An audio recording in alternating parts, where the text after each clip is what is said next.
Cappello! Presente! Sciarpa! C'è! Guanti! Ci sono! Paraorecchie! Ci sono! Perfetto, allora secondo me oggi è il giorno giusto. Speriamo! 3, 2, 1, andiamo!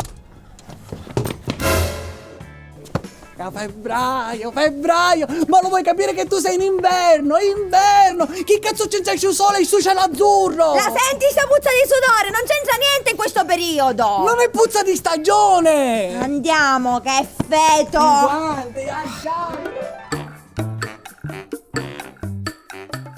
Amore, non puoi capire quanti problemi sta causando sto riscaldamento globale! Alluvioni, siccità, desertificazione, Non mi scioglimento dire dei ghiacciai, niente, non mi dire niente che con questo caldo sono costretta a mettermi le cose che in genere mi metto ad aprile. Questo vuol dire che per 6 mesi metterò sempre gli stessi vestiti. E che cosa deve pensare la gente? Che mi metto sempre le stesse cose? Amore, cacci su problemi a livello mondiale, amore, che tu pensi ai vestiti, qua c'è il rischio che si estingua un animale, amore. E a me mi si stanno estinguendo i vestiti. Ma accompagnami a fare shopping. No, amore, no, così mi si surriscalda pure la carta di credito. No, aggiungiamo inquinamento. Oh, amore, svegliati, per ora sempre che dormi sei. Ma lo sai come si dice? Aprile dolce dormire! Quale aprile? Siamo a febbraio, amore, siamo a febbraio. Febbraio è alzati e vaglia. Ma non fa rima con febbraio! Alzati, camurraio, alzati. No, ma ti rendi conto che quest'anno la stufa non l'abbiamo accesa nemmeno una volta? Abbiamo la stufa disoccupata. Secondo me ci sono tutti i presupposti per il reddito di cittadinanza. Giusto, a chi chiamiamo? Al sindacato dei bombolari. Va bene. Vai. Pronto, signor Bombolaro?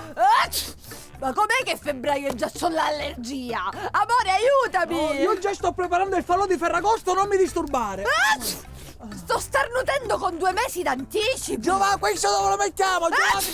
Veramente. Vai ancora. Amore, ti ho preparato una cosa da bere classica per questo periodo. Una bellissima cioccolata calda. La cioccolata con il riscaldamento globale. Un bello mojito! Muove la colita, colita, lita, muove la colita!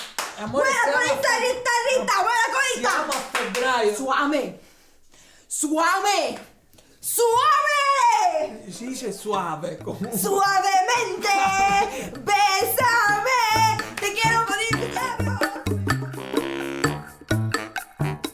Amore, il cielo è terzo! È primo che è arrivato. Se il cielo è terzo, va bene, ricominciamo. L'importante è arrivare sul podio. O primo o terzo non importa. Ricominciamo. Amore, il cielo è terzo! E vabbè, terzo per terzo, l'importante Claudio, è buttarsi. smetti, Claudio, per C'è un favore, mondo te la ricordi la terzo. battuta? Dai. Amore, il cielo è terzo! E allora chiudiamo le terziane. Va bene, basta, chiudiamo tutto, basta. Dai, ripeti. No. L'abbiamo terza.